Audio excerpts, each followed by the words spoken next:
Another update, Paolo Avellino and Kem Chu. Dito po tayo sa Kim Pao. Update ni Sir Oscar dito sa X na ayon sa kanya, mas mauna ang movie ng Kim Pao kaysa sa Kathleen Kiddy.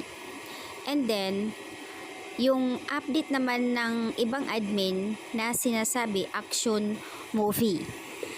So, ayan, kung matatandaan po na mas naunang napabalita ang Kathleen sa kanilang movie at lately lang dito sa Kim Pao, pero mas mauna daw ang Kim Pao sa movie, yung po ay Star Cinema.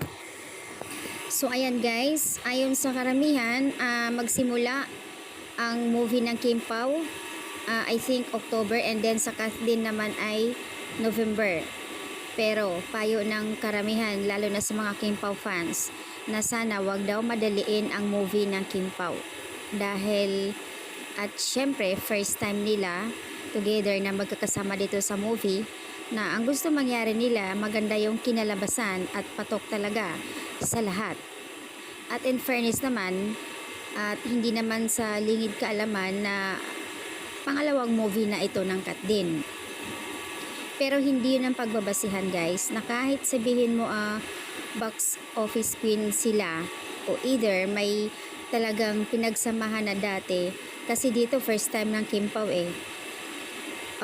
wag i-compare or wag silang kung ano man yung mga sinasabi. Ang importante, all the way support ang mga Kim Pao fans dapat dito. And besides, hindi yan sa pagbabasihan sa days. Kasi kung mapapansin nyo po, yung filming ng Gamborza, 17 days lang yung ginawa. Pero bakit kumakot sila ng award, 'di ba? So it's not a number of days yung mga ginagawa. Nasa kanila na yon. At hindi lang din sa director na sinasabi ng iba dapat magaling ang director. Depende. Kasi kahit ano ang galing ng director din, kung hindi ka talaga magkakaroon ng awards, hindi ka box office, so wala din. Kaya panatag tayong lahat. Andoon yung support natin guys. Basta ako masasabi ko lang na thankful tayong lahat dahil magkakaroon nga ng movie together ang Kim Pao, since natapos na nila yung dalawang series. Na-prove na natin lahat kung paano sila magtrabaho at gaano kagaling sila umarte. At syempre, as usual, ganun din nila ang gagawin sa movie.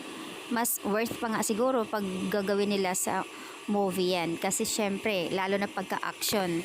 So, dapat andun yung tiwala natin lahat na talagang ipakita ng Kim Pao yung best nila para dito. Lalo na si Paolo Avellino, ilang beses na rin yan sa movie. Kaya, ayan guys, ang update. So, siguro, sa mga Kim Pao fans, yung iba na parang sinasabi nila na something natakot or basta iba-iba kasi yung imagination nila na sana daw wag madaliin kasi nga para maganda yung kinalabasan, kasi ang gusto nila mangyari magiging box office queen, king, ganon. So depende nga lang yan guys, kasi alam mo na kung yun talaga ang gusto ng management doon sa Star Cinema, diba, go tayo. Importante yan doon yung support natin guys.